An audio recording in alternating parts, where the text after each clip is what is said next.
Saya akan sedikit memberikan pengantar mengenai latar belakang kenapa kegiatan ini dilakukan dan sebenarnya apa sih yang sudah kita lakukan sebelumnya mengenai blue carbon ini. Oke, sebentar.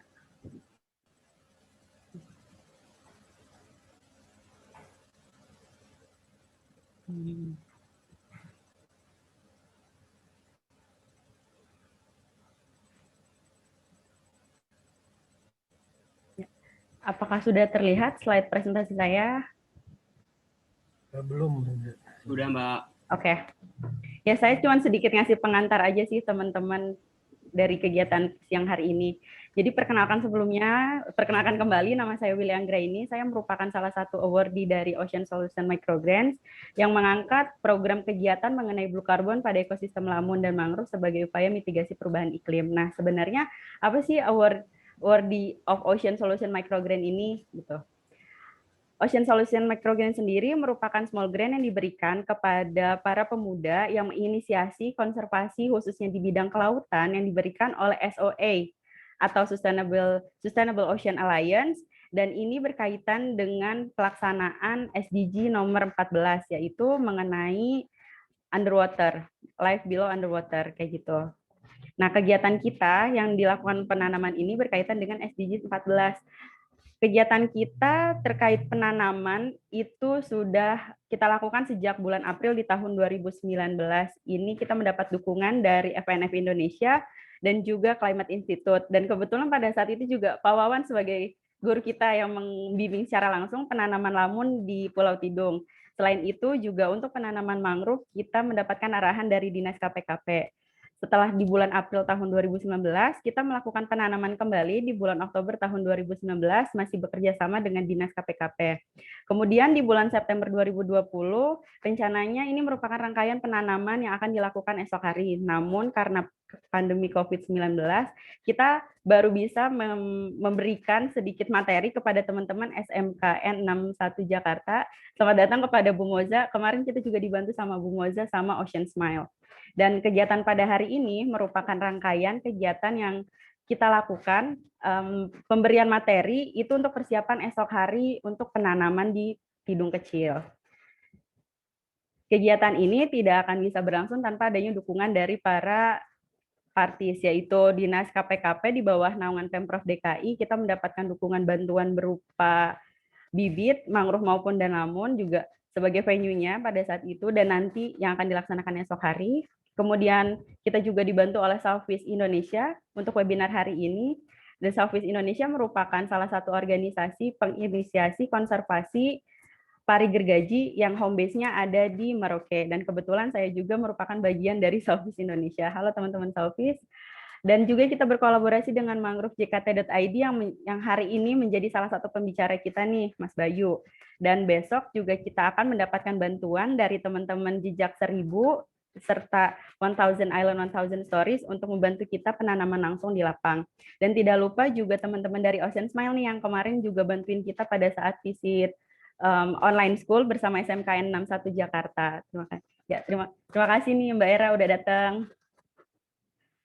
Nah, kegiatan kita ini memang diinisiasi ingin berkontribusi terhadap SDGs. SDGs sendiri seperti yang kita mungkin udah banyak yang tahu ya, itu adalah tentang pembangunan berkelanjutan. Tujuannya yaitu ingin mencapai pembangunan berkelanjutan dengan kesetaraan yang mendorong sosial, ekonomi, dan juga lingkungan hidup. Atau bisa lebih mudahnya kita kenal dengan 3P, people, planet, dan juga profit. Artinya kita menyeimbangkan nih antara profit yang didapatkan oleh manusia sebagai makhluk sosial, tapi juga tidak melupakan peranan tanggung jawab kita terhadap lingkungan. Sebentar. Oke. Nah, kegiatan penanaman tentang blue carbon sendiri ini berkaitan dengan SDG nomor 14 dan juga nomor 13, di mana di poin 14 itu menjelaskan jika kenaikan suhu permukaan bumi ini juga berimpact loh sama ekosistem yang ada di lautan, yaitu mengakibatkan kenaikan CO2 atau asidifikasi lautan. Nah, gimana cara kita men-tackle itu semua? Itu kita mensupport poin nomor 13 tentang climate action. Di sini climate action itu salah satu bentuk turunannya yaitu adalah ketika para negara-negara ini udah sadar kalau perubahan iklim itu nyata loh adanya. Oleh karena itu, pada COP ke-21 di tahun 2015 tercetuslah nih yang namanya Paris Agreement. Mungkin kita udah sangat familiar ya, di mana negara-negara anggota itu berkomitmen untuk menahan rata-rata suhu global sampai 2 derajat Celcius dan menekan hingga 1, derajat Celcius dengan harapan dapat mengurangi dampak risiko terhadap perubahan iklim. Nah, Indonesia sebagai negara kepulauan, kita sangat memiliki potensi loh untuk mendukung adanya Paris Agreement itu, dan secara tidak langsung juga kita berkontribusi terhadap pemerintah untuk mencapai Paris Agreement tersebut.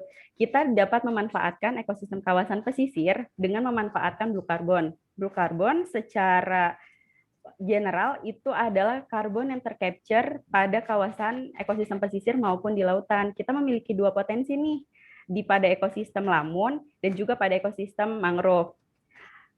Untuk lebih jelasnya mengenai kenapa sih lamun dan mangrove ini bisa sebagai potensi mitigasi perubahan iklim, itu akan kita dengarkan langsung oleh para praktisinya. Mungkin cukup sekian pengantar dari saya. Terima kasih untuk teman-teman yang sudah hadir. Kemudian kita akan mendengarkan secara langsung materi mengenai lamun nih. Apa sih lamun? Mungkin dari kita tuh belum terlalu familiar ya. Mungkin untuk mangrove nih udah sering dengar atau biasa kita dengar itu tentang bakau. Tapi kalau lamun kayaknya masih baru nih. Wah, menarik ya. Mungkin Pak Wawan sudah siap ya, Pak?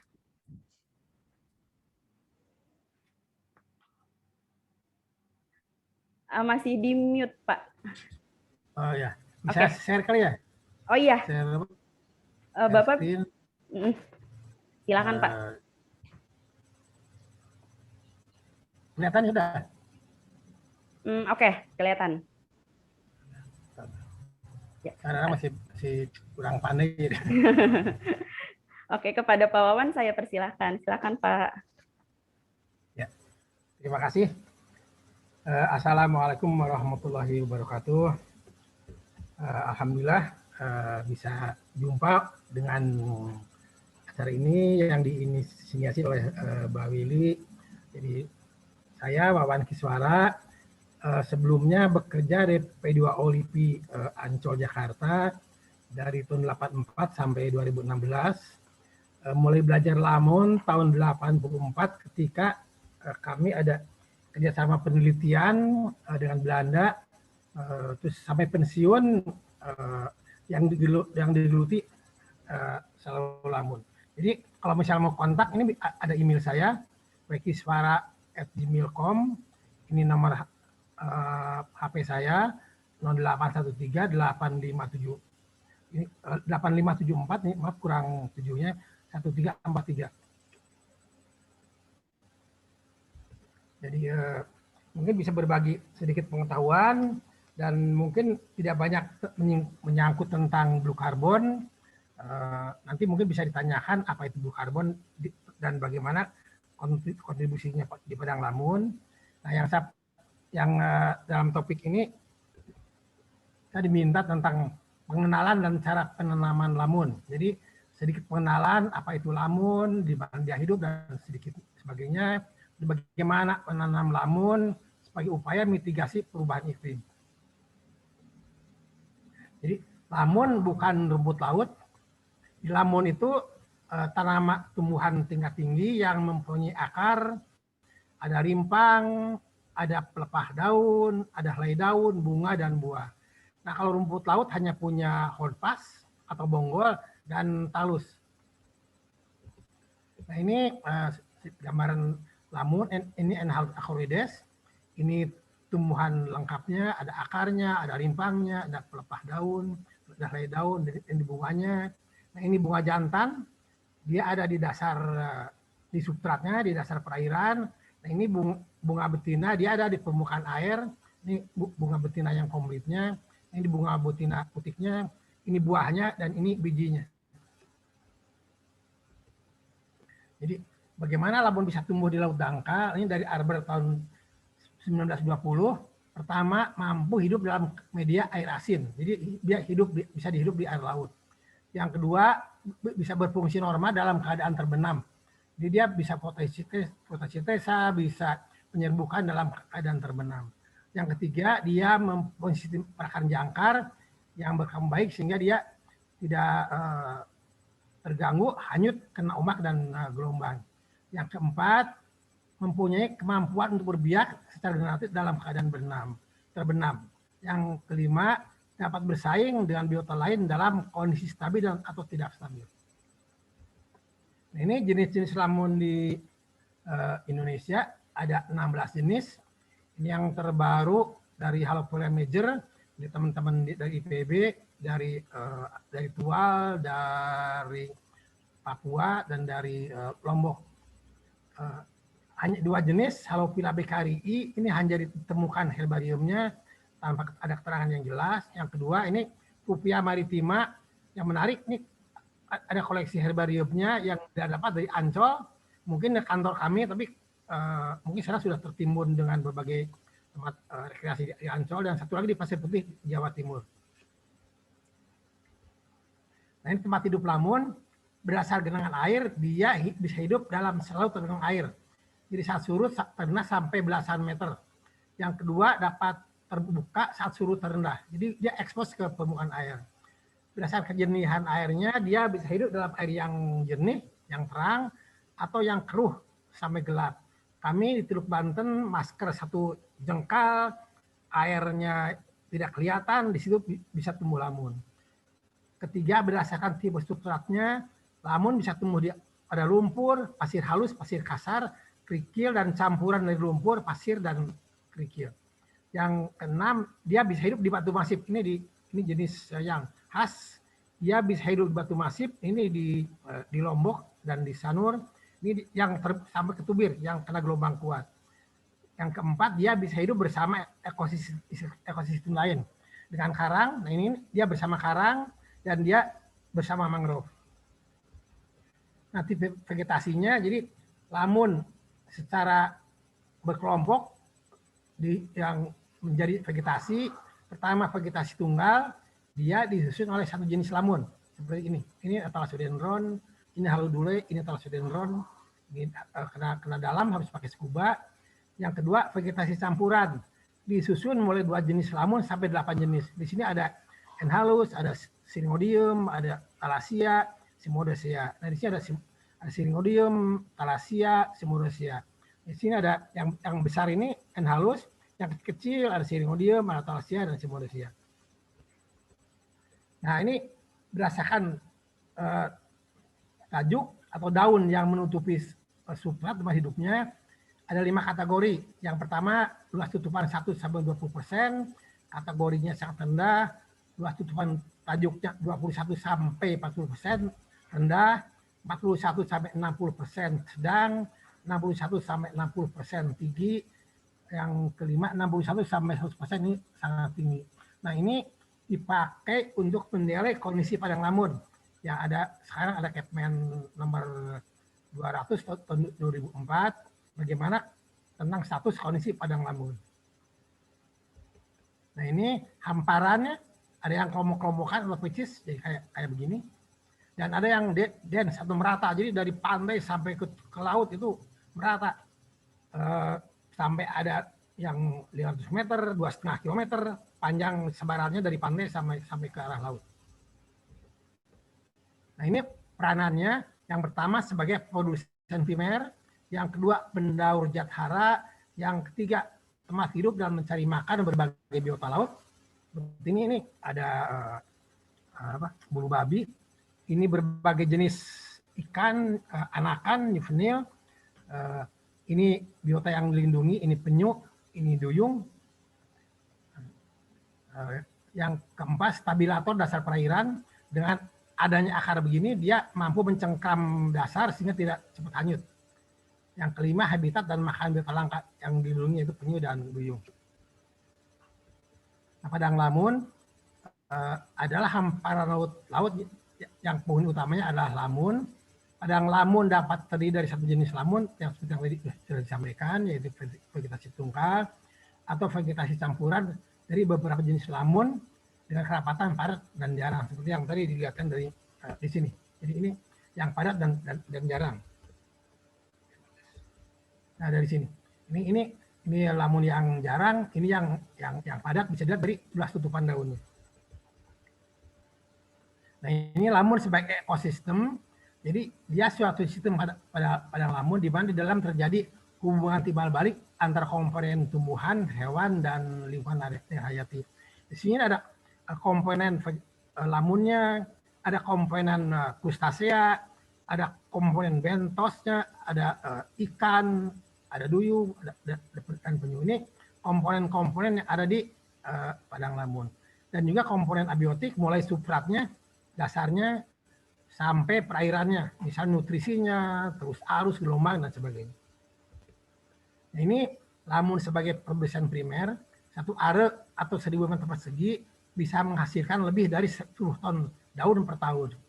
Satu are biomas ini dapat menyediakan makanan, tempat hidup, dan daerah pemijahan untuk puluhan ribu vertebrata dan invertebrata baik dewasa maupun penyu. Nah ini dari produsen primer ini dasar untuk yang kita kenal sekarang dengan book karbon. Kalau saya pribadi, book karbon ini barang lama, nama baru. Barang lama satuannya berat kering, barang baru satuannya karbon. Jadi itu hanya perubahan dari biomasa dari berat kering jadi karbon. Nah ini yang tadi sudah disinggung oleh Mbak Willy, taksiran penyerapan karbon organik di area vegetasi pantai, ini Tera 10/12 dari Duarte dan Kesebrian tahun 96, mangrove, komponennya mangrove, areanya gram sentimeter per tahun produksinya, dan ini teragram per tahun, ini total produksinya. Jadi mangrove itu areanya 0,2 pangkat 10/12 meter persegi. Ini rawa asin, Salt Marsh itu 0,4 10-12 meter persegi, dan ini lamun 0,3. Nah produksinya mangrove 139 gram karbon per meter persegi per tahun, rawa asin 191 gram karbon per tahun, dan lamun 83 gram karbon per meter per tahun. Totalnya kalau mangrove 23,6 teragram per tahun, rawa asin 60,4 tera per tahun, dan ini lamun 27,4 teragram per tahun. Nah ini jadi ini kan kita salah satunya akan menanam lamun. Lamun itu rusak karena ada ancaman alami. Seperti ini pemahaman berlebih atau overgrazing. Nah ini ada di, nah ini seperti oleh penyu, ini di Pulau Derawan, Pulau di utaranya, ini habis dimakan oleh penyu. Nah ini di Lombok daunnya hanyut kena arus dan gelombang sampai terpapar di pantai. Nah ini di Sanur di Bali ini kena arus dan gelombang terjadi blowout. Kalau saya bahasa Indonesia bisa bilangnya jeglong. Jadi kayak kubangan-kubangan dari kecil sampai besar kena arus dan gelombang. Ini ancaman alami.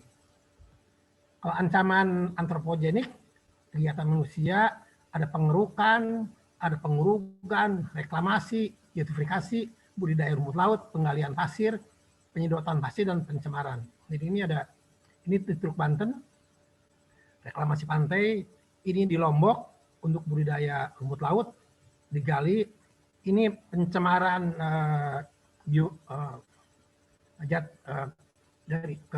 Teluk Banten, sehingga blooming dari alge, ini tebalnya 50 cm sampai 60 cm. Ini yang menyebabkan lamunnya hilang. Yang ini dari plastik dari Teluk Jakarta yang ke Padang Lamun. Nah ini contoh pengerukan dan pengurugan. Ini dikeruk, diuruk, nantinya jadi vila-vila.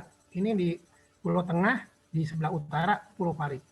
Jadi ini vila-vila dulu yang terkecil tahun 2019 ini nilainya 2M, sekarang mungkin entah berapa, dan ada juga yang besar di beberapa coupling, sehingga kalau malam minggu itu sangat ramai datang ke sini.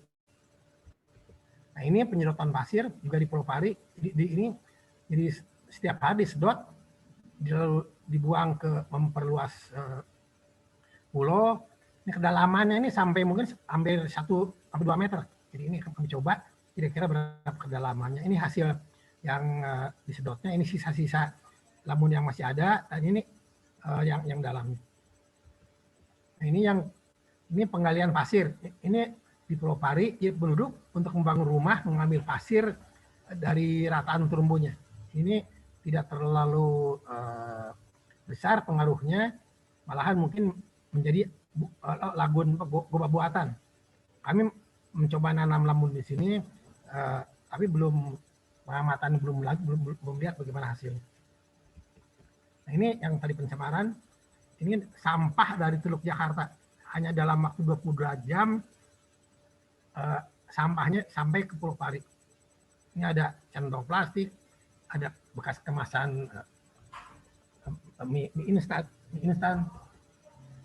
Jadi ini tanaman atau penanaman lamun.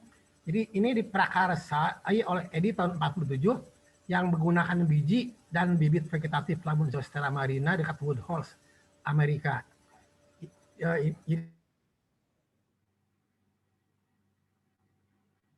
Baru penelitian ini lebih banyak dilakukan di perairan Ugahari, di Temperate, dan masih sedikit di perairan tropis. Seperti dilihat di sini, ini di daerah Temperate.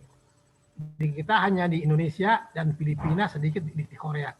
Kalau yang Temperate di Australia, ini di Jepang, terus ini di Amerika, yang terbanyak Amerika dan Eropa.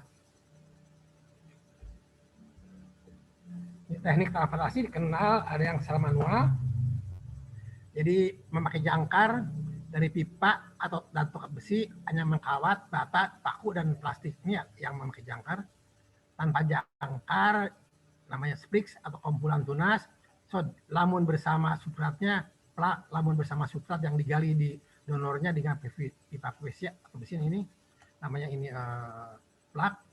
Jadi yang kita pakai PVC ini di Pulau Pari, ini saya dapat dari www.sounding.com. Nah, yang masina ada GUTS, 3 unit tanpa sistem yang dirancang untuk mengambil bibit sod ukuran besar, panjang 1,5 meter, lebar 1,2 meter, kedalaman substrat 0,3 meter di Amerika. Yang ini gambarnya. Yang EcoSub 1, mesin bawah air, pengambil dan penanam lamun, yang dirancang untuk mengambil bibit sod luas 0,25 meter dan kedalaman substrat 0,5 meter, yang dapat mengambil dan menanam sod yang diambil dengan sedikit gangguan terhadap daun, rimbang, dan akar-akarnya. Ini di Australia, ini dari Paling et al. 2009. Nah, yang ini, jadi kebetulan pas di Belanda saya diajak melihat bagaimana dia memakai alat truk, terus ada kren besar, kren kecil. Jadi ini ada diangkut dari donor diangkut ke tempat penanaman memakai alat kecil ini, nanti di tempat penanaman memakai kren-kren ini. Nah, yang menanamnya ini ada 2 orang. Jadi mereka sudah betul-betul berupaya supaya lamun bisa ditanam. Nah, masalah teknik transplantasi, masinal sangat mahal, manual dengan memakai jangkar besi tidak aman dari pencurian. Nah, kadang-kadang ini saya lihat pernah di Pulau Pramuka, tapi kadang-kadang di kita baru diletakkan di lapangan beberapa jam sudah hilang karena bisa diambil orang untuk mungkin dijual besinya dan sebagainya. Jadi terus kalau manual dengan substrat kurang praktis dan tidak efisien, perlu alat yang dirancang khusus dan untuk mengambil lamun dengan substratnya seperti ini, kita perlu membuat alat khusus seperti ini dari pipa pralon, ini dari balok besi. Jadi yang kami upaya pemecahannya, jadi perairan di kita ini terdiri dari pulau-pulau karang yang sebagian besar substratnya disusun oleh pasir, puing karang, dan cangkang karang mati. Apabila membuat lubang penanaman lamun pada situasi seperti itu, berbeda sekali dengan cara membuat lubang penanaman tanaman di darat. Substrat yang tergenang air, ketika membuat lubang untuk menanam lamun akan segera tertimbun substrat lagi. Tangan akan membuat luka karena pasir dan karang dan cangkang manusia yang tajam dan kering. Ini jadi pengamatan kami di lapangan. Jadi akhirnya kami mencoba dengan memakai linggis. Jadi untuk lubangnya, di lubang linggis, kayu atau bambu bulat yang diruncingkan salah satu ujungnya. Jadi lubang yang terjadi hanya untuk membuat substrat lebih gembur sehingga mudah membenamkan bibit lamun yang ditanam. Yang terpenting memilih lokasi tanam fantasi. Jadi pilih substrat yang berpasir atau pasir berlumpur. Yang kedua, pilih area yang datar, tidak bergelombang atau berlubang.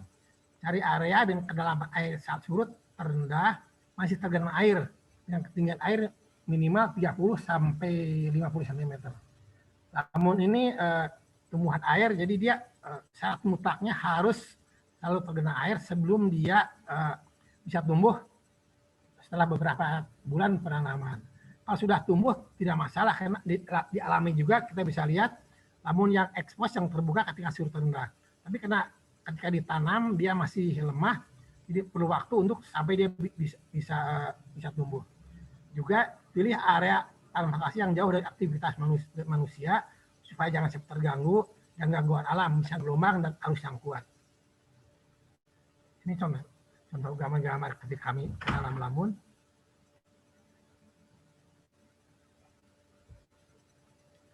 Nah ini alat-alat dan bahannya. Jadi anggota penanaman dibagi ada 5 orang.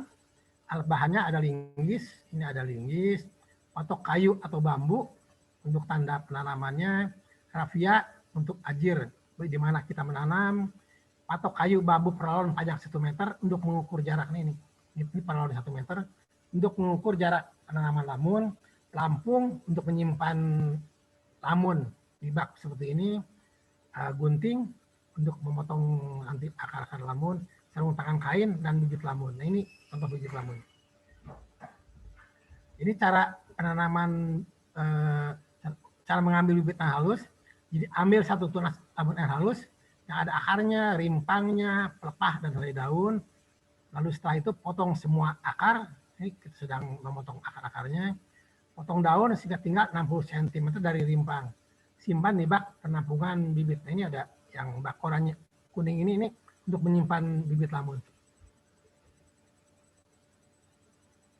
Ini juga cara mengambil bibit lamun. Jadi cari lamun yang tumbuh di substrat pasir berlumpur sehingga mudah mengambilnya.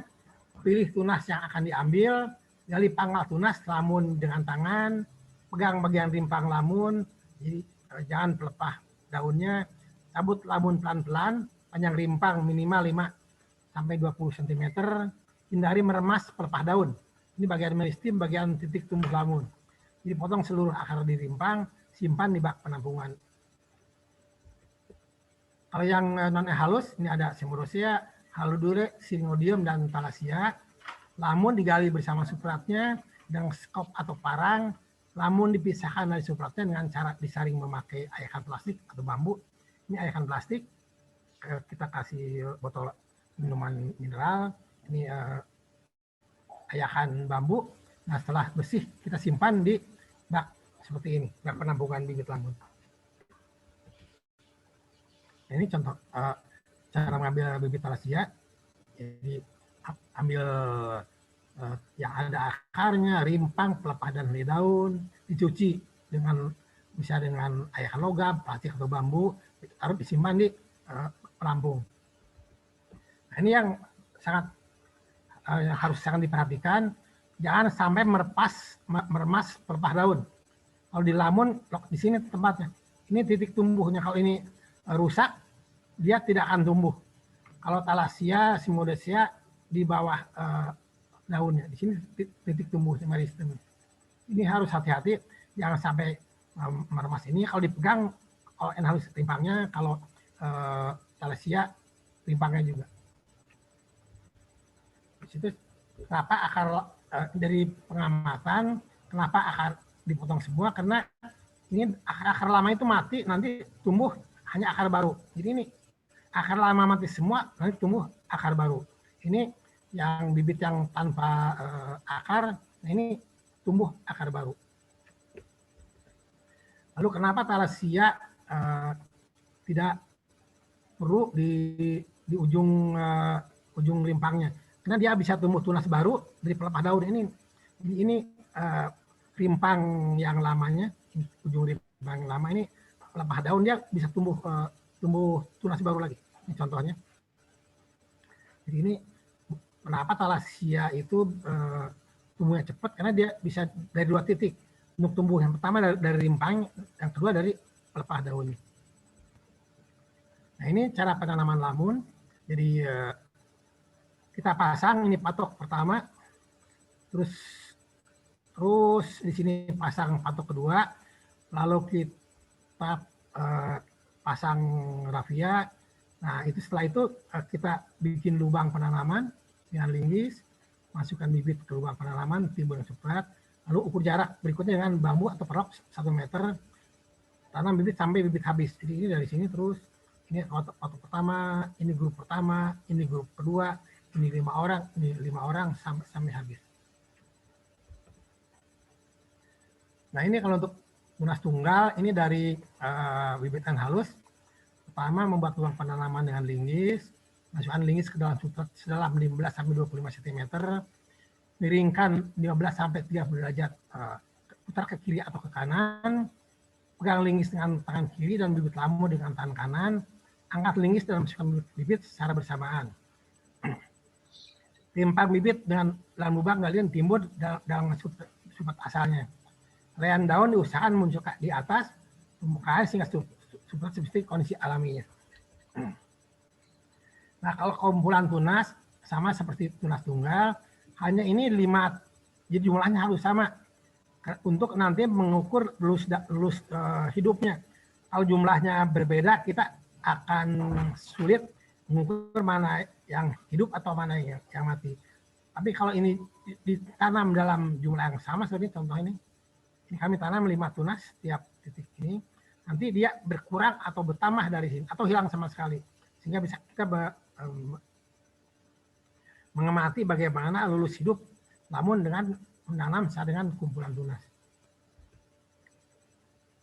Ini yang sangat perlu diperhatikan, sangat penting. Yang pertama, pasang surut. Ini untuk keamanan dan keselamatan, kemudahan, kenyamanan dan saat mengerjakan penanaman lamun. Jadi yang paling ideal tinggi air itu setengah betis sampai 1 dengkul.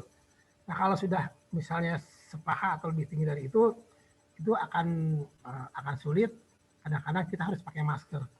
Yang kedua, cuaca yang cerah, tidak hujan atau tidak badai.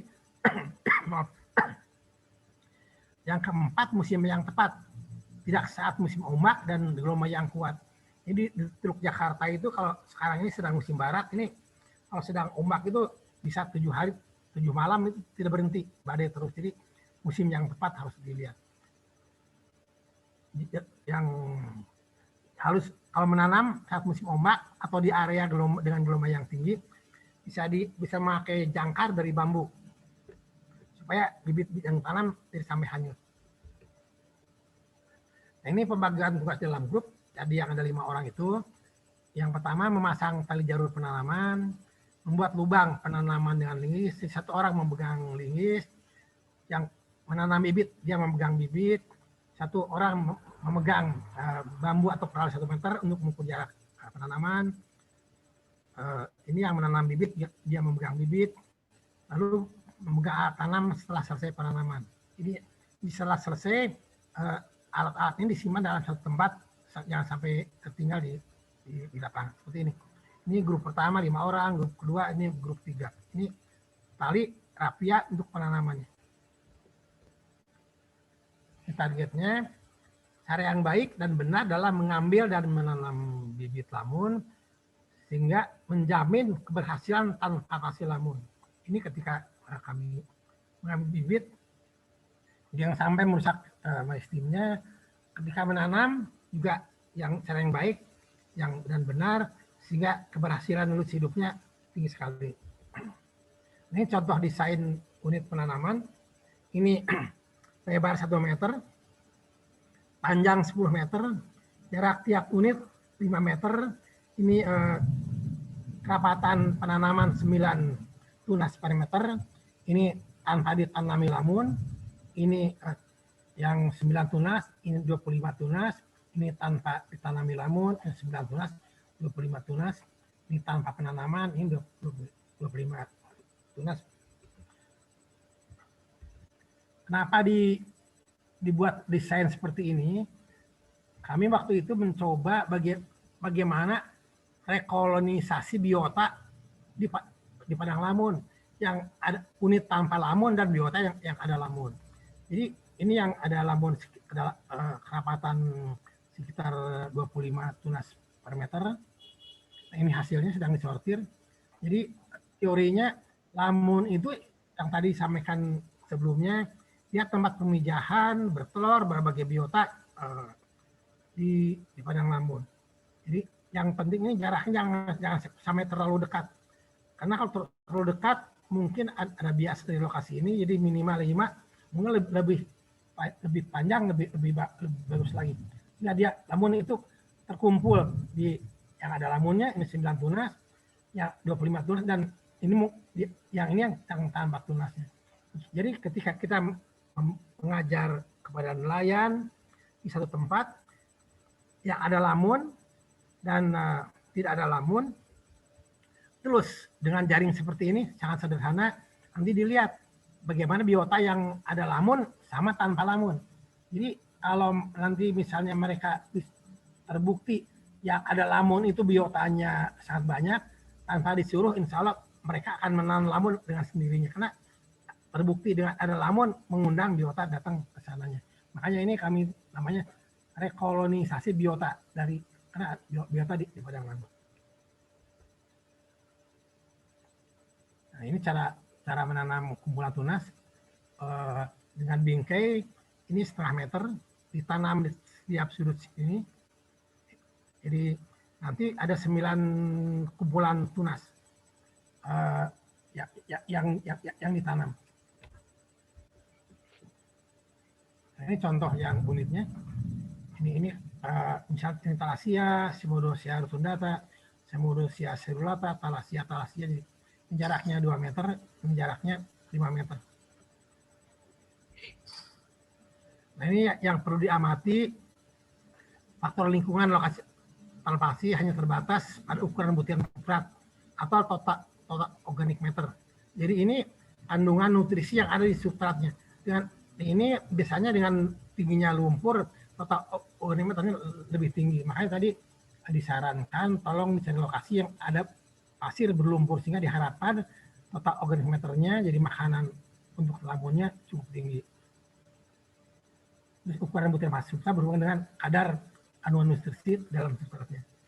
Terus kedalaman air berkaitan tinggi genangan air agar bibit lamun yang tanam tidak kekeringan saat air surut.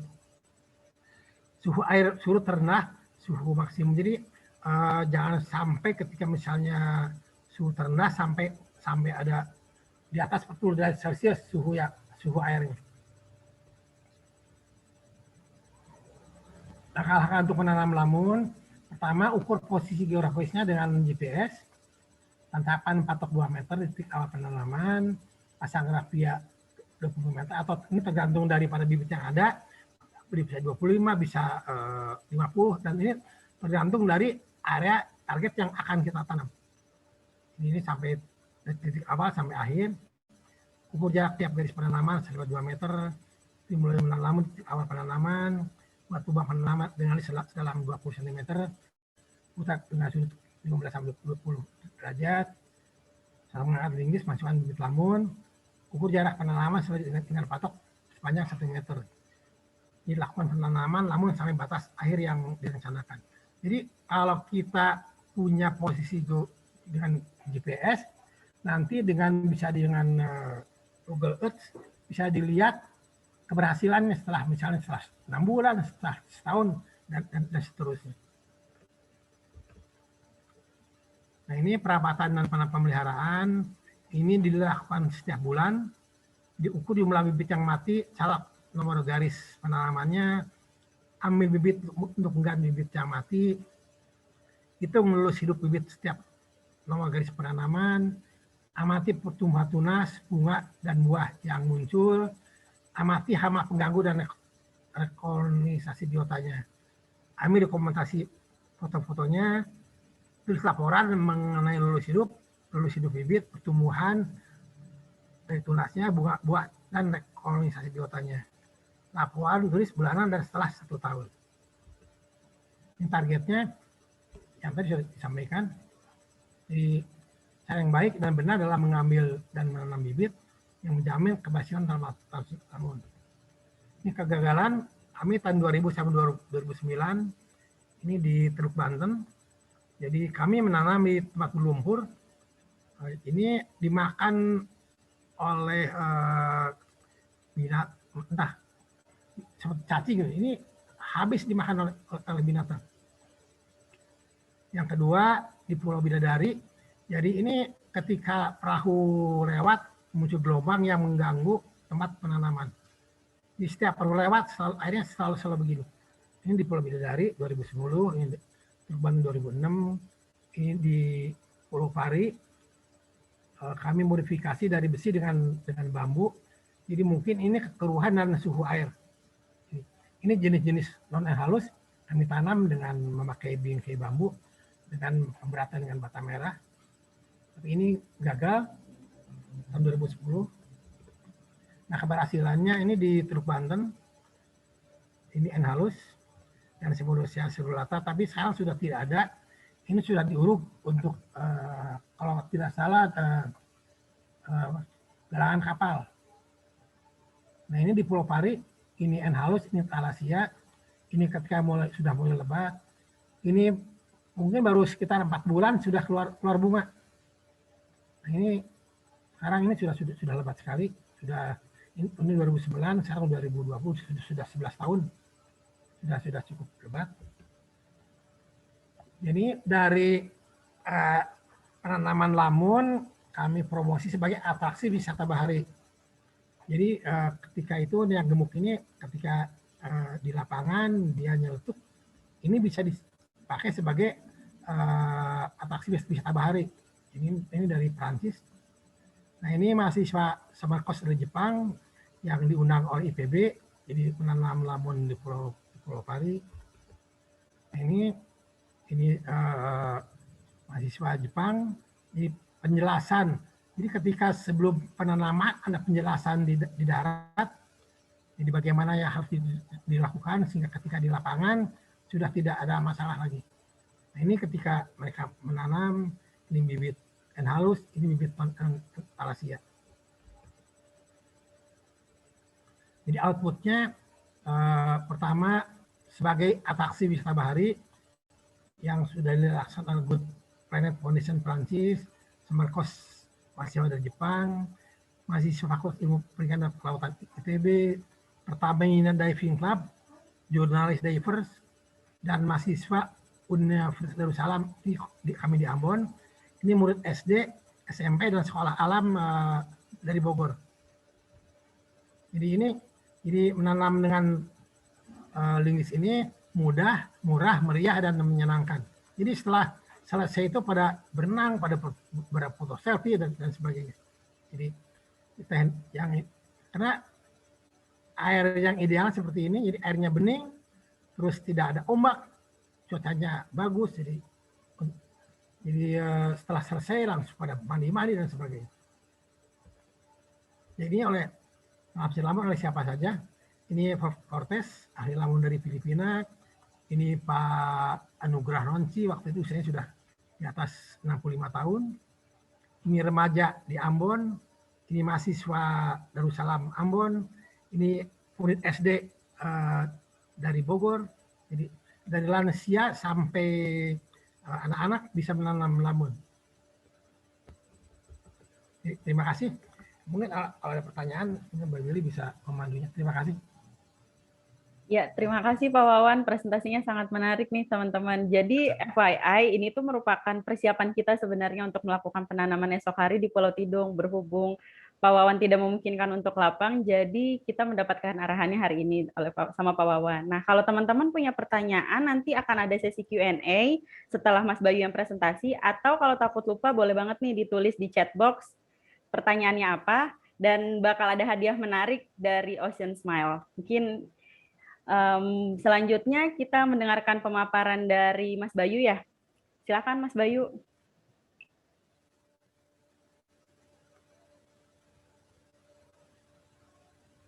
Baik, terima kasih Mbak Willy. Pak Wawan mohon maaf Pak, boleh di stop share layar ya Pak. Terima kasih Pak.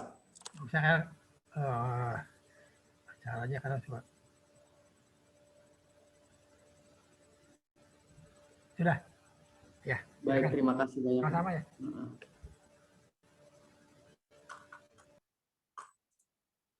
Selamat siang semuanya, apa kabar nih? Yang baik. Oke, jadi sebelumnya, perkenalkan teman-teman, mangga teman-teman aja ya, biar lebih akrab.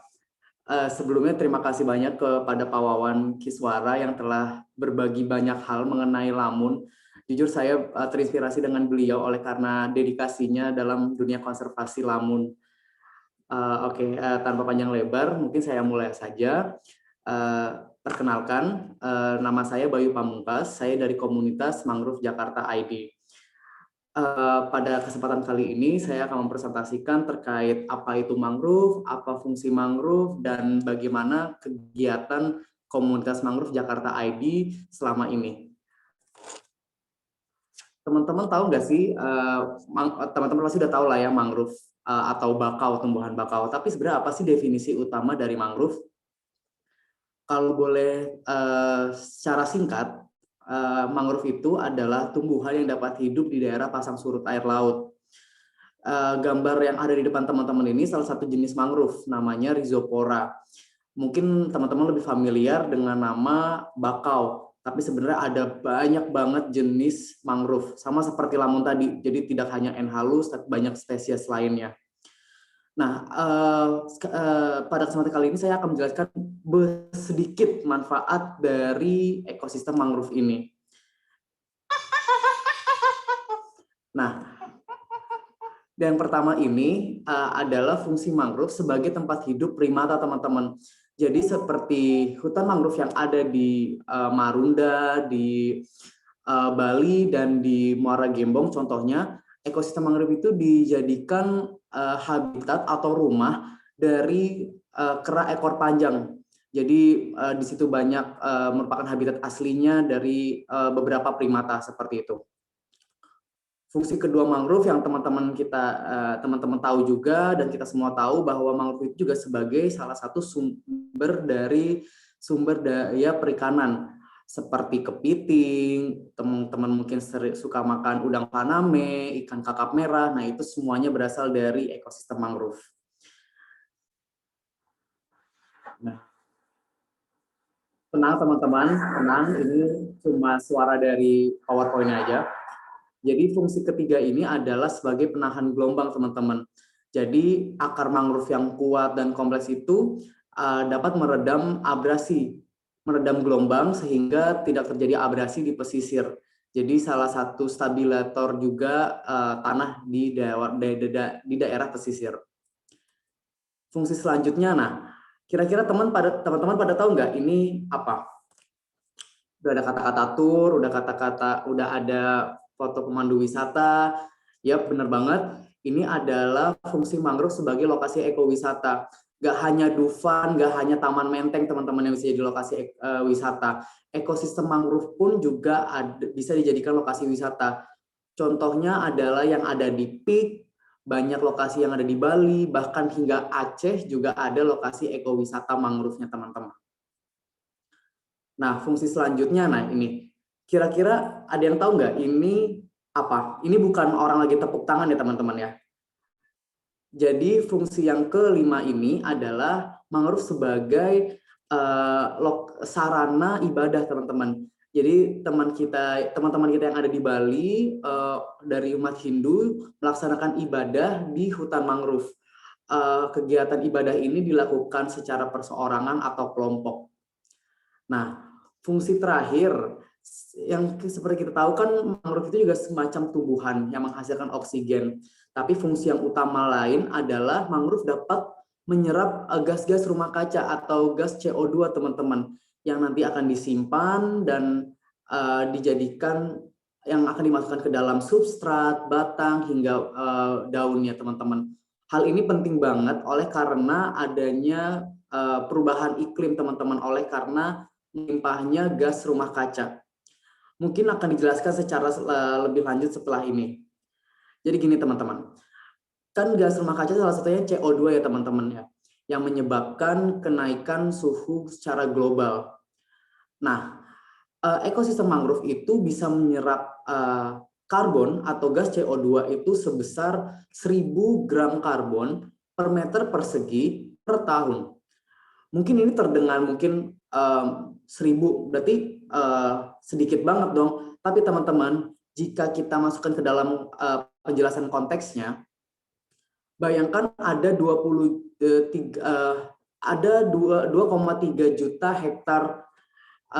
juta hektar hutan mangrove di Indonesia. Yang itu sama dengan bisa menyerap 23 juta ton karbon per tahun. Nilai tersebut setara dengan 127.000 paus biru. Yep, paus biru teman-teman. Paus biru adalah hewan terberat yang sampai sekarang ya, yang diakuin. Bayangkan berapa juta ton karbon yang bisa diserap dan dikontribusikan dari mangrove buat mencegah perubahan iklim global ini, teman-teman. Nah, terus apa sih fungsinya kita mempelajari mangrove di Indonesia? Memangnya apa istimewanya mangrove di Indonesia? Buat informasi nih teman-teman, mangrove Indonesia itu memiliki luasan terluas di dunia dengan kisaran luas 2,3 juta hektar. Ini data dari tahun 2016. Di urutan kedua, itu ada Brazil dengan luasan 0,7 juta hektar. Bayangin teman-teman, luas kita hampir lebih dari 3 kali lipat dari yang ada di Brazil yang ada di urutan kedua. Dan di urutan ketiga ada tebak. Yap, Malaysia, tetangga kita. Yang luas hutan mangrove-nya hanya 0,4 juta hektar. Luas hutan di Indonesia, luas hutan mangrove di Indonesia luas banget ya teman-teman ya. Jadi kita harus jaga. Namun teman-teman, dengan selain Indonesia punya banyak budaya dan tadi juga banyak spesies lamun di Indonesia, mangrove juga demikian loh teman-teman. Dari hasil analisis UNEP tahun 2001 menunjukkan kalau keanekaragaman mangrove di Indonesia itu sangat tinggi dibandingkan negara-negara lain. Bisa dilihat ya teman-teman di gambar, Indonesia ini memiliki warna yang gelap yang menunjukkan bahwa keanekaragaman mangrove di Indonesia itu sangat tinggi. Jadi potensi udah luas banget, jumlah mangrove-nya juga banyak banget, jadi kita harus jaga bareng-bareng teman-teman. Tapi ironinya terjadi penurunan luasan hutan mangrove nih teman-teman, sebesar 3,11% dalam kurun waktu 4 tahun. Yang setara dengan 749 km persegi.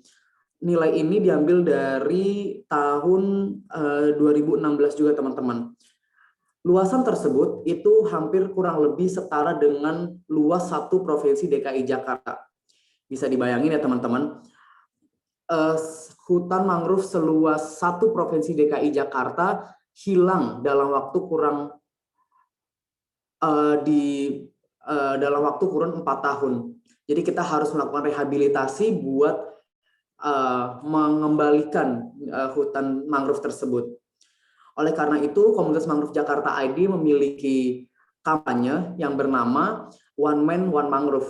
Yep. Jadi kita komunitas kami menginisiasi bahwa satu orang setidaknya menanam satu pohon mangrove, satu bibit mangrove gitu. Terus memangnya terus timbul pertanyaan, dengan nanam satu pohon mangrove memangnya bisa berdampak seperti apa? Saya kasih contoh. Satu orang menanam satu mangrove. Jika 11 juta penduduk di Jakarta menanam satu bibit mangrove, yang hal itu setara dengan 11 juta mangrove, dan jika diasumsikan satu pohon mangrove dewasa itu memiliki diameter 5 meter, akan memiliki luas sebanyak 78,5 meter persegi. Dan jika diakumulasikan, boom, kita bisa mendapatkan luasan hutan mangrove sebesar 863 km persegi. Itu sudah cukup untuk mengatasi degradasi mangrove yang ada di Indonesia. Tapi apakah itu menjawab pertanyaan, menyelesaikan masalah? Belum teman-teman, karena faktanya dari penanaman, setiap kali kegiatan penanaman, itu hanya kurang lebih 5 hingga 10% mangrove yang dapat hidup. Jadi PR kita tidak hanya menanam, tapi juga menjaga ekosistem mangrove. Melalui komunitas Mangrove Jakarta ID juga, kita mendorong teman-teman buat berkontribusi dalam proses rehabilitasi mangrove yang telah ditanam. Melalui platform kitabisa.com/mangrove Jakarta ID. Di platform ini semua dana hasil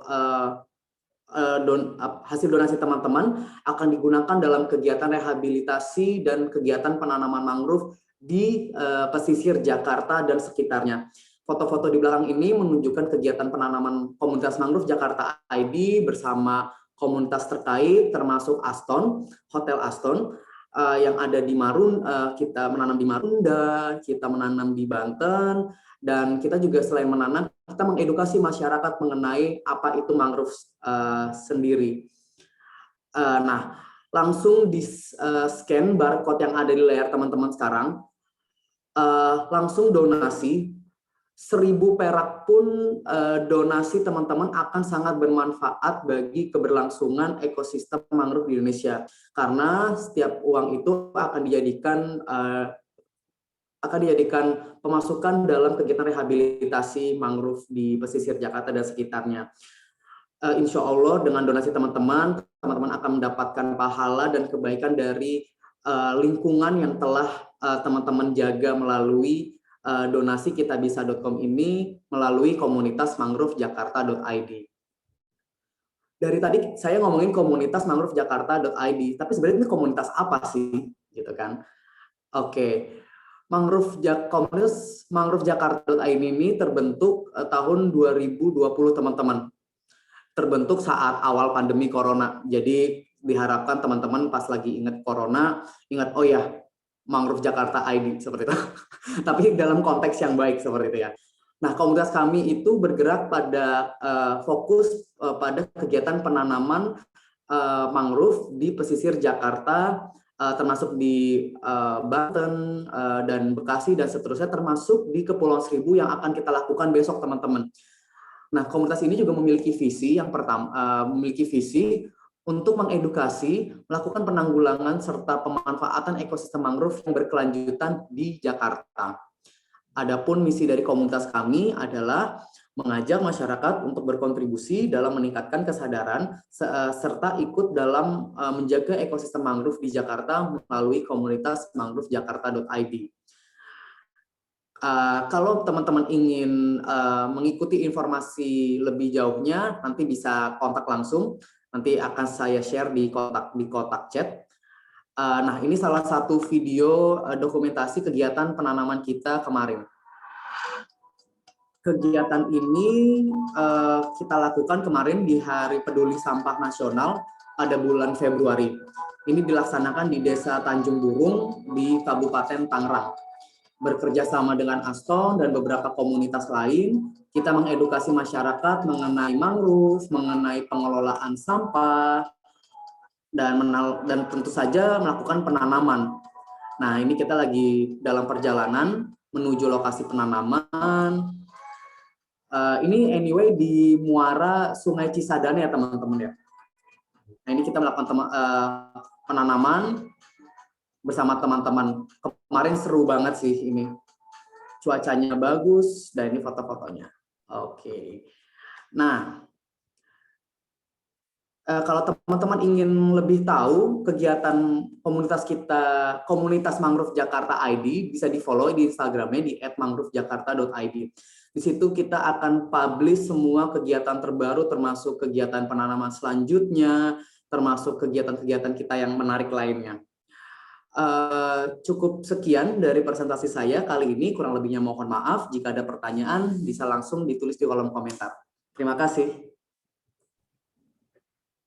Oke, terima kasih Mas Bayu untuk presentasinya, sangat menarik nih. Jadi kita jadi lebih tahu ya potensi Indonesia itu sangat luas banget, entah itu ekosistem mangrove maupun lamun.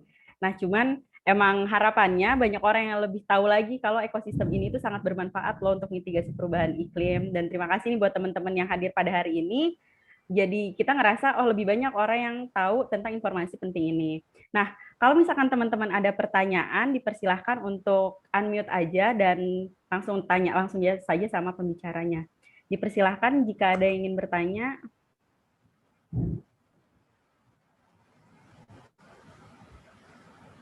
Oke, kayaknya belum ada ya. Oke, kalau misalkan belum ada, saya mau bertanya nih, menarik banget sebenarnya, Mas Bayu.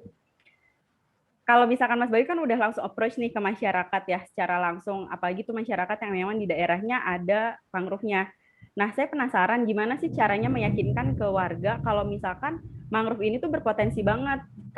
Karena gini, ketika kita memberikan ini tuh bermanfaat hanya dalam bentuk manfaat ekologi, kayaknya sepertinya agak lebih sulit nih untuk menjelaskan ke warga how they harus memproteksi itu. Itu sih Mas Bayu. Itu gimana caranya ya?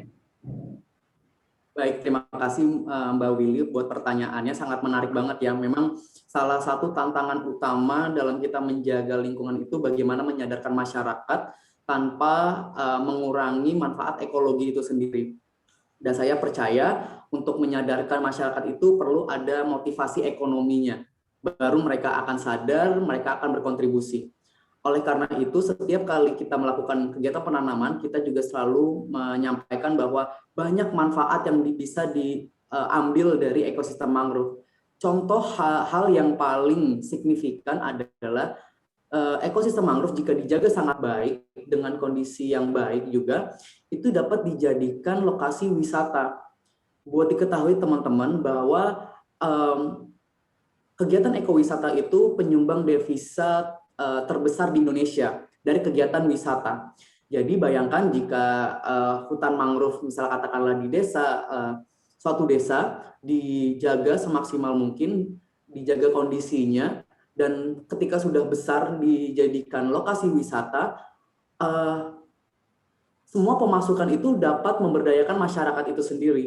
Akan ada keuntungan ekonomis yang dapat dirasakan oleh masyarakat setempat, baik itu penyedia jasa wisata, penyedia supporting pendukung buat wisatanya, dan seterusnya. Tentu semua motivasi ekonomi itu akan membuat masyarakat itu lebih menarik untuk terus menjaga ekosistem mangrove-nya. Begitu Mbak Willy. Ya, berarti memang ini tuh manfaat yang diberikan untuk jangka panjang ya, memberikan penjelasan kepada masyarakatnya, Kak Bayu. Nah, kemudian Betul, ini betul. udah ada pertanyaan nih di kolom chat box, mau baca sendiri, Kak Bayu, Mas Bayu. Boleh, boleh. Saya bacain dulu ya. Yang Ya. pertama dari Mas Luki. Saya ingin bertanya kepada Kak Bayu, nama saya Luki dari Surabaya. Seperti yang dijelaskan, mangrove itu bisa menahan gelombang ya tadi. Tapi ada beberapa kasus saya tahu ekosistem mangrove itu justru bisa merusak karena gelombang laut. Nah, adakah faktor lain yang menjadikan kondisinya demikian? Mohon maaf sebelumnya Mas Luki, boleh dijelaskan ulang nggak ya? Seperti apa? Boleh langsung di-unmute mungkin? Ya, oke. Sebenarnya saya perempuan. Mohon maaf, Kak. Oke, ya nggak apa-apa. Mohon maaf juga belum bisa on cam. Jadi ada beberapa kasus yang pernah saya temui, ada ekosistem mangrove yang justru rusak karena gelombang lautnya itu yang mungkin besar atau gimana, kurang tahu juga ya, cuma ada gitu ya.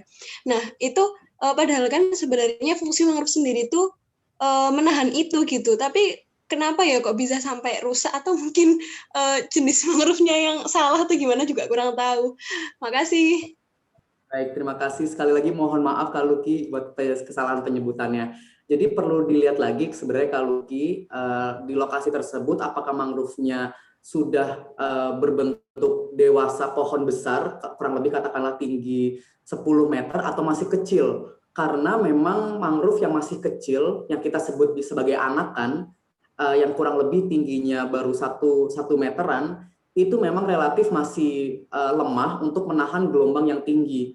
Mungkin kebetulan juga di lokasi Luki ini gelombangnya cukup besar dan mangrove yang ditanam itu juga masih kecil. Jadi kalau mangrove-nya kecil buat menerima gelombang besar tentu akan nggak kuat seperti itu. Dan memang perlu itu perlu disiasati. Jika memang masih berupa anakan, kita perlu membuat semacam pagar sehingga gelombang itu bisa tidak merusak mangrove yang telah kita tanam seperti itu. Semoga menjawab, Kak Luki. Bagaimana?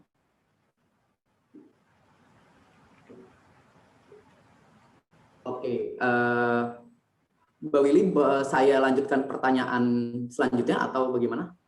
Langsung aja nggak apa-apa, kebetulan di bawahnya juga untuk Kak Bayu ya pertanyaannya. Oke, dari Kak Era ya. Kak Bayu, apakah masyarakat sudah memahami bahwa dengan adanya mangrove, masyarakat dapat memperoleh sumber air bersih? Betul, Kak Era. Jadi memang benar salah satu manfaat mangrove itu sebagai salah satu sumber air tanah seperti itu ya. Kita selalu mengedukasi masyarakat dengan segudang manfaat dari mangrove tersebut. Namun fokus kita memang kita berusaha menyadarkan masyarakat terkait fungsi mangrove sebagai motivasi ekonomi. Oleh karena jika kita mendorong untuk manfaat ekologi, mereka akan selalu mendapatkan mungkin kurang termotivasi lah mungkin menurut pengalaman kami di lapangan. Jadi motivasi-motivasi ekonomi lah yang menjadi kunci utama menurut kami seperti itu. Nah, itu udah dijawab sama Kak Era ya, Kak Luki di bawahnya bahwa mangrove-nya mungkin belum dewasa atau masih kategori anakan seperti itu. Mungkin sekian Mbak Willy, pertanyaannya sudah dijawab semua. Makasih ke Mas Bayu untuk pertanyaannya. Pak Wawan, sebelum ada yang bertanya ke Bapak, ini saya mau bertanya sih Pak, lebih ke arah penasaran, kurios sih sebenarnya. Jadi gini, teman saya itu dia melakukan program semacam project di daerah NTT. Kalau misalkan daerah bekas penanaman lamun itu bisa bikin lebih subur penanaman rumput laut, Pak. Jadi alhasil adalah karena warga beranggapan seperti itu, lamunnya pada ditebang-tebangin untuk menanam rumput laut karena dianggap rumput laut ini memiliki nilai ekonomi yang jauh lebih tinggi. Nah, saya sebenarnya penasaran sih Pak, apakah memang seperti itu atau gimana nih Pak? Tanggapan Bapak. Terima kasih. Maaf nih, di Depok lagi hujan deras ya, suaranya terganggu sama guntur. Ya nggak apa-apa kok Pak, masih clear kok suaranya. Lamun itu hanya bernilai ekologis, tidak bernilai ekonomis. Tapi kan masyarakat agak sulit kalau yang disampaikan hanya nilai ekologis, tapi mereka lebih mementingkan nilai ekonomis. Jadi memang jadi ketika kami mengadakan sosialisasi lamun di Bintang tahun berapa 2009 berapa 2000 waktu Trismades. Jadi nelayan itu lamun mengganggu, tidak ada manfaatnya. Kalau kami berlayar membalut, menutup baling-baling. Tapi setelah jelaskan fungsi ekologis lamun, ternyata lamun itu ada manfaatnya. Tapi memang tidak ada nilai ekonomis langsung. Karena hanya ada bibit ikan, baru ada ikan setelah besar. Tapi kalau tidak ada lamun, bagaimana ada ikan? Kan bibit tidak ada. Jadi memang kalau menanam rumput laut kan bisa langsung dijual saat itu juga. Ya. Memang agak kontradiktif. Tapi kadang kan tidak bisa menyalahkan karena ini masalah perut. Jadi memang kami menyadari bahwa ini masalah perut yang kalau misalnya menanam lamun hanya bibit ikan kecil-kecil dijual juga sulit. Tapi kalau menanam rumput laut langsung dipanen, dijemur bisa langsung dijual. Gitu. Malah bisa langsung dimakan. Kalau lamun hanya biji in-house itu juga tidak banyak, memang kontradiktif tuh ya. Itulah kenyataannya. Jadi lamun itu hanya nilai ekologis, tidak ada nilai ekonomis langsung. Kalau rumput laut itu langsung ya sama industri, sama macam-macam. Ya, terima kasih. Ya, dan ini sepertinya nyambung sama pertanyaannya Kak Aulia dalam melakukan campaign baik mangrove ataupun lamun untuk kesadaran masyarakat. Hal apa yang menjadi tantangan besar dalam menyampaikan awareness mengenai kedua ekosistem ini nih? Apalagi Pak Wawan udah sangat senior nih Pak, campaign ke masyarakat untuk ngedorong, ayo kita jaga lamun dan mangrove gitu. Nah ini gimana nih Pak? Tantangan terbesarnya ini apa nih? Selalu tentang fungsi lamun di perairan pesisir. Jadi itu yang selalu ditekankan.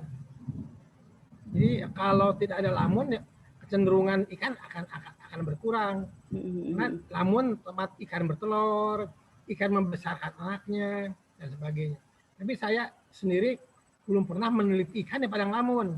Karena kami di LIPI itu jadi spesialisasi kalau lamun-lamun ya. Jadi saya akhirnya apa fungsi-fungsi lamun itu tidak bisa dibuktikan sendiri karena keterbatasan sistemnya yang ada. Jadi masih sulit juga. Kalau teorinya sih begitu, tapi kan harus kita buktikan. Iya. Ya, makanya tadi disampaikan dengan nanam lamun yang panjang 10 meter, lebar 1 meter, ada lamun untuk jumlah 9 tunas, lamun 25 tunas, jadi lamun rapat teorinya makin banyak biotanya. Dan yang tidak ada lamunnya, nelayan misalnya kita ajak menanam seperti itu, mereka menjaring di tempat yang tidak lamunnya, otomatis kalau memang mereka membuktikan, kita tanpa disuruh juga akan menanam lamun. Karena fungsinya kayak tadi, rumput laut ya bernilai ekonomis tanpa disuruh juga, sampai merusak lingkungan di mana-mana. Ya. Karena nilai ekonomis. Ya betul, memiliki tantangan tersendiri ya Pak, karena memang tidak, kalau sampai saat ini belum ada nilai ekonominya secara langsung terhadap masyarakat. Nah ini mungkin langsung lanjut aja ya Pak, ada pertanyaan untuk Pak Wawan dari Aramita. Ingin bertanya kepada Pak Wawan, gimana Pak pengaruh tutupan karang di Kepulauan Seribu terhadap adanya padang lamun? Karena bisa dikatakan wilayah perairan yang subur dan ideal jika terdapat 3 ekosistem sekaligus, satu wilayah seperti mangrove, lamun, dan juga terumbu karang. Karena saya sebagai penyelam belum mengetahui adanya perbedaan pengaruh lamun terhadap terumbu karang. Nah ini gimana nih Pak? Sebentar baca dulu ya. Ya, silakan.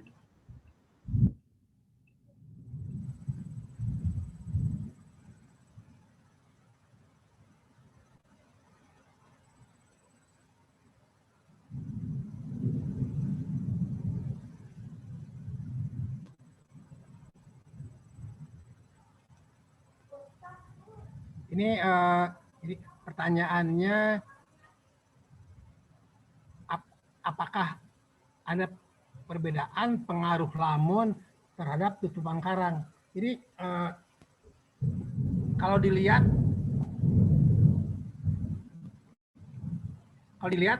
area tumbuhnya lamun sama karang berbeda. Jadi karang itu kan tubir di tempat dalam. Kalau lamun itu dirataan sampai mau ke tubir.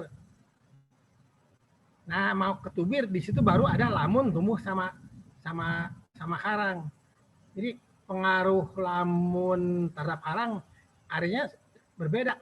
Kan karang itu yang terbagus di daerah tubir, di tempat dalam.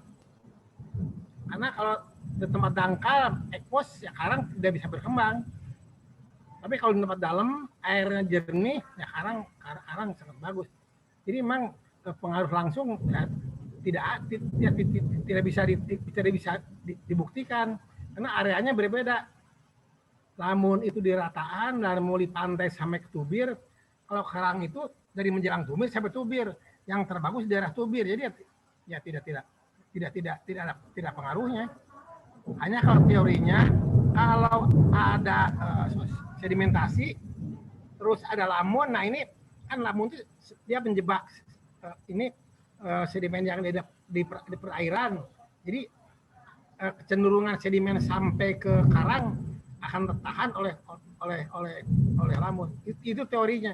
Tapi kan harus kita buktikan di mana misalnya dari sedimentasi, lalu ada lamun, baru ada karang. Nah, setelah itu baru kelihatan. Misalnya sedimen yang ada di kolom air itu terjebak oleh lamun sehingga karangnya selamat. Tapi itu saya belum pernah melakukan penelitian seperti itu. Kalau teorinya seperti itu. Karena fungsi lamun itu mengikat sedimen yang ada di dalam kolom air. Memang kalau untuk lihat langsung sulit karena tempat hidupnya berbeda. Ya, terima kasih. Ya, terima kasih Pak. Wah, jadi info menarik nih, karena selama kuliah tuh selalu dijelaskannya memang 3 ini saling mempengaruhi, tapi memang ternyata untuk riset lebih lanjutnya belum ada. Nah, mungkin untuk Mbaknya berminat nih Mbak untuk melakukan penelitian ini, jadi kita bisa membuktikan apakah ini berpengaruh secara langsung atau enggak. Ya, kemudian ini ada pertanyaan untuk Kak Bayu lagi, mau tanya Kak Bayu, kenapa sih mangrove mayoritas itu menggunakan bibitnya Rhizopora? Kenapa nggak jenis yang lain? Gimana nih Kak? Oke, sebelumnya Mbak Willy di atas tadi ada pertanyaan lanjutan dari Kak Luki ya. Tapi nanti Oh iya, kita akan sorry. lanjut ke. Sorry. Ya, silakan. Jadi tadi ada pertanyaan juga dari Kak Luki, kira-kira usia berapa mangrove yang bisa menjalankan fungsi sebagai penahan gelombang?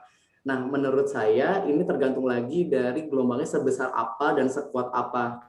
Jadi misalnya di pantai selatan yang gelombangnya itu besar dan kuat, itu saya pikir mangrove dengan usia 10 tahun dengan diameter dengan tinggi mencapai 10 meter ke atas itu sudah cukup kuat.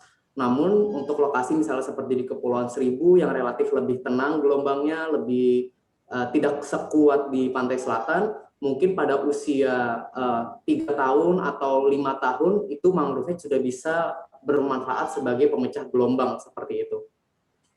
Semoga menjawab Kak Luki. Dan pertanyaan selanjutnya dari Kak Natalia, kenapa jenis Rhizopora yang paling banyak dijadikan sebagai bibit? Pertanyaan menarik banget sebenarnya. Dari sekian banyak puluh bibit mangrove, kenapa hanya Rhizopora? Jadi sebagai gambaran teman-teman, jenis Rhizopora ini memiliki toleransi kondisi lingkungan yang sangat luas dibandingkan jenis mangrove yang lain. Maksudnya seperti ini, untuk menanam mangrove kita harus melihat kondisi substrat atau tanahnya, pH tanahnya, suhu airnya, salinitas, dan lain-lain.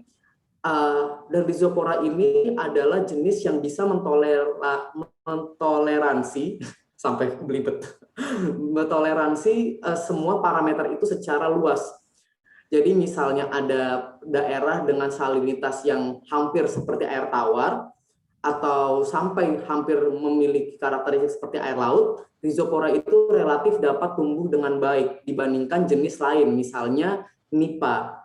Ada mangrove jenisnya Nipa dan itu relatif hanya bisa tumbuh di kondisi air bersalinitas seperti air tawar, seperti itu. Semoga menjawab Kak Natalia.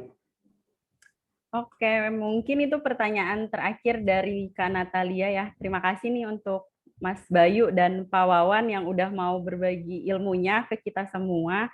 Terakhir mungkin dari saya ya, ini harapannya untuk generasi yang sekarang nih gimana sih terhadap keberadaan ekosistem ini? Mungkin Pak Wawan terlebih dahulu Pak, harapannya Pak. Saya kan generasi tua tuh, generasi lama. Jadi masa remaja kami lain dengan remaja sekarang. Dulu itu sawah masih banyak, hutan masih bagus, jadi ke alam itu lebih dekat. Terus yang sekarang kan lebih banyak main HP, terus sawah sudah ada, jadi alam sudah rusak. Jadi mungkin banyak anak-anak yang tidak tahu apa itu sawah, apa itu kebo, karena tidak pernah lihat. Nah itu jadi memang saya kadang-kadang mah, jadi kita ini dari Belanda banyak yang jadi berpikiran Belanda itu musuh. Jadi apa yang dia buat itu jelek semua. Kalau menurut saya pribadi ada hal-hal yang dulu sangat bagus yang ini kita hilang. Misalnya disiplin, terus kebersihan, tanggung jawab, terus hemat, cermat. Nah itu saya nggak tahu apa. Nah, saya kan generasi sangat generasi kakeknya kali. Nah, udah mau 70 tahun ini generasi kakeknya, jadi tantangan dan itunya sudah lain dunianya, tapi alam ini kan sama. Seperti misalnya dulu karbon itu di minyak bumi. Tapi kalau tidak kita manfaatkan itu ke Belanda tuh mungkin bisa 1 bulan atau 2 bulan pakai kapal layar. Naik haji itu mungkin bisa 1 bulan karena naik kapal layar. Terus sekarang itu dulu ke Belanda tuh 22 jam, sekarang itu hanya 12 jam. Jadi sebetulnya banyak hal-hal yang bagus yang karena dunianya harus seperti itu. Jadi hanya kadang-kadang ada nilai-nilai negatifnya. Itu yang memang yang perlu kita amati, kita cermati sehingga alam itu bisa pulih, oksigen itu bisa tinggi lagi, CO2 bisa rendah dan sebagainya. Jadi pengalaman saya dari mulai masuk LIPI tahun 84 sampai terakhir pensiun hanya 4 sebagai peneliti. Pertama, observasi, jadi pengamatan. Yang kedua, analisa. Yang ketiga, kesimpulan. Yang keempat, tindakan. Oh, yang pandai statistik itu untuk observasi ada desain sampling dan sebagainya itu. Untuk analisa ada statistiknya. Untuk kesimpulan ada statistiknya. Tapi saya hanya dari itu, jadi ketika di Pulau Pari tahun 84, saya lihat Riopora. Banyak pragolnya di pohon. Tapi kok bibitnya, anakannya bisa dihitung di bawahnya. Kenapa bisa begitu? Jadi propagol bisa menancap ke dasar kalau sedang surut sama lumpur. Apa kalau supratnya keras atau misalnya sedang pasang, ya ngambang. Jadi di bawah tuh banyak sekali. Jadi waktu itu mengerjakan penanaman Riopora dengan perbedaan kedalaman propagol 1/3 sama 2/3. Nah, sekarang itu ada buktinya, hanya tumbuhnya tidak sebesar di daerah muara sungai. Itu jawabannya baru didapat 10 tahun kemudian setelah saya menanam. Ada penelitian S3 Belanda di Makassar. Jadi 2 tipe substrat, pertama terigen yang berasal dari daratan, yang kedua karbonat yang dari pulau-pulau karang. Nah itu nutrisinya beda sekali. Kalau terigen itu tinggi sekali nutrisinya, makanya mangrove yang di muara sungai itu bisa tinggi-tinggi, bisa diameternya besar. Tapi yang di Pulau Pari paling tingginya hanya 4 meter. Itu sudah 32 tahun. Jadi tapi masih bayi. Jadi itu yang ya, jadi tidak dilihat dari umur, tapi dilihat dari tempat dia hidupnya. Walaupun misalnya dia sebentar, tapi kalau nutrisinya tinggi, misalnya di muara sungai, ini cepat tumbuhnya. Tapi kalau di Pulau Karang, walaupun bisa lihat di Pulau Pari, jadi itu kelihatan benar tuh di selatan Pulau Pari. Jadi ini mangrove-nya pahlawan ya mereka. Terus yang terakhir itu pengalaman saya mau pensiun menanam lamun. Jadi ini juga sama. Jadi tahun 84 melihat orang mengambil kulit kimah. Sekarang udah nggak ada. Jadi kimah diambil untuk tehel terasok. Sekarang udah nggak ada terasok. Sekarang udah pakai keramik semua. Jadi mereka tuh ngambilnya pakai linggis. Jadi ditusuk terus ya puter-puter. Nah ketika terdengar bunyi keras baru digali. Nah dari situ saya pas mau nanam ini ya Riopora pakai tangan saya luka rusak. Digali pakai kayak cangkul di darat, tutup lagi. Akhirnya itu kayak mereka menggemburkan supratnya dengan linggis. Nah dipakai teknik menanam lamun. Jadi memang kalau yang pandai mah bisa pakai statistik, tapi saya mungkin hanya 2 kali penelitian pakai statistik. Pertama kami itu dulu ada 2 skripsi, major sama minor. Yang minor waktu di Biotrop di Bogor, jadi itu biologika kontrol, cenggonok oleh ikan sama jamur, itu pakai desain. Yang kedua nggak usah di Belanda, jadi ada biota penggerek batang, kalau nggak salah pakai itu pakai. Setelah itu tidak pernah pakai statistik lagi. Dan juga saya kurang pandai statistik. Hanya jadi mungkin untuk yang generasi yang sekarang, misalnya hanya itu observasi, analisa, kesimpulan dan tidak itu bukan hanya untuk biologi, tapi untuk ekonomi, untuk sosial dan sebagainya. Itu saja mungkin karena dunianya sudah berbeda, terus tapi tantangannya kita kan masih di bumi yang sama. Jadi ya karena dulu mah saya tinggal di Depok tahun 89. Tidur pakai selimut. Sekarang mah pakai AC. Karena dulu mah masih banyak pohon durian, masih banyak, sekarang habis semua. Itu tahun 70 dari almarhum Pak Sumarwoto belajar ekologi, ilmu lingkungan. Ada kan yang perubahan lingkungan itu dari misalnya dari hutan, terus sapana, terus sampai itu kan suhunya naik tuh. Nah, sekarang saya alami sendiri dulu mah manggut-manggutnya di ruang kuliah sekarang. Nah, untuk yang generasi yang sekarang, jadi mungkin ya dulu mah hutan di mana-mana, terus pohon di mana-mana, sawah di mana-mana. Sekarang kan itu mengikat CO2 tuh dan menghasilkan oksigen. Itu sudah berkurang, dialami di bumi hanya satu, hanya untuk kita semua. Jadi mungkin untuk apapun itu aja, mungkin itu aja kuncinya. Pengamatan, analisa, terus kesimpulan dan tindakan. Jadi tindakan itu kayak dia menanam lamun dengan linggis itu tindakan. Jadi hanya kita dikasih telinga oleh Allah, dikasih mata untuk melihat, telinga untuk mendengar. Jadi nanti hanya ya kadang-kadang saya waktu SMA ngerti matematik, waktu kuliah ngerti kalkulus, waktu SMA bisa bikin persamaan kimia sama boro-boro udah lupa semua karena tidak pernah dijamah lagi. Jadi kali Allah dikasih ilmu sedikit saja sudah bisa begini gitu. Kan lamun itu kan lihat tuh ada lamunnya, ada krustase, ada ikan, ada punya. Saya nggak bisa mengerjakannya semua. Ini sudah keburu pensiun, lamunnya baru 2-3 yang berhasil. Jenisnya belum berhasil. Terima kasih. Ya. Terima kasih nih Pak Wawan. Aduh, saya sebagai generasi kids zaman now merasa tertampar ya teman-teman. Sekarang semua media sosial tuh gampang diakses, cuman memang kadang aksinya kita ini kurang kayak gitu. Dan ini not banget sih buat saya, reminder, observasi, analisa, simpulan, dan aksi. Dan semoga besok aksi kita bisa berjalan dengan lancar ya. Nah sekarang untuk Mas Bayu nih, Mas Bayu gimana sih cara nge-approach teman-teman yang seumuran nih, ataupun adik-adik yang lebih muda, untuk mereka tuh lebih aware tentang ekosistem kawasan pesisir. Gimana nih Mas Bayu? Ya, terima kasih Mbak Willy. Juga saya tadi terinspirasi dan merasa tertantang sendiri dari paparan Pak Wawan.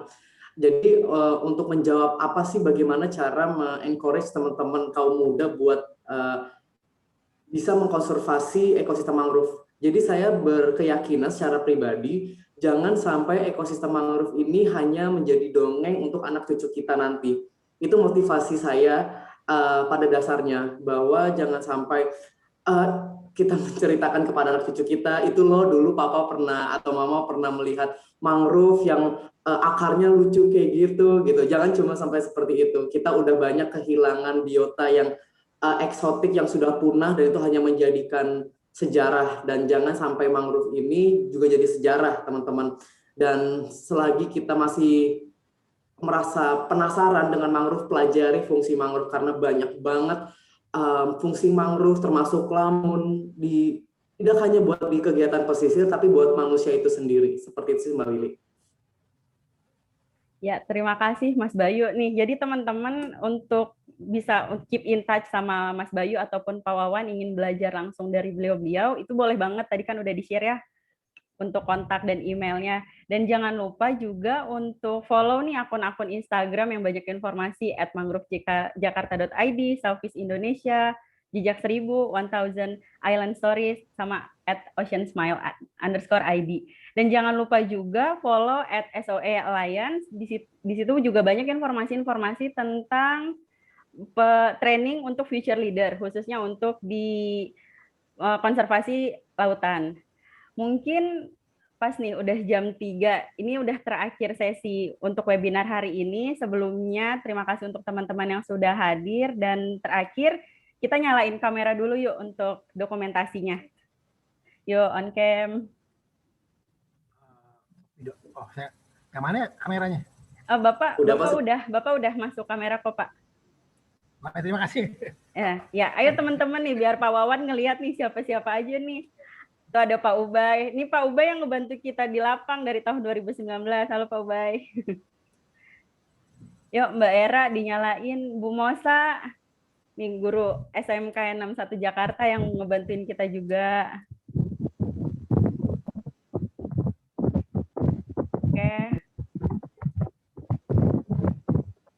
Oke. Udah semua? Udah ya. Oke, ya Mas Bayu dipersilahkan lihat ke kamera ya teman-teman. Ya, senyum semuanya. 1, 2.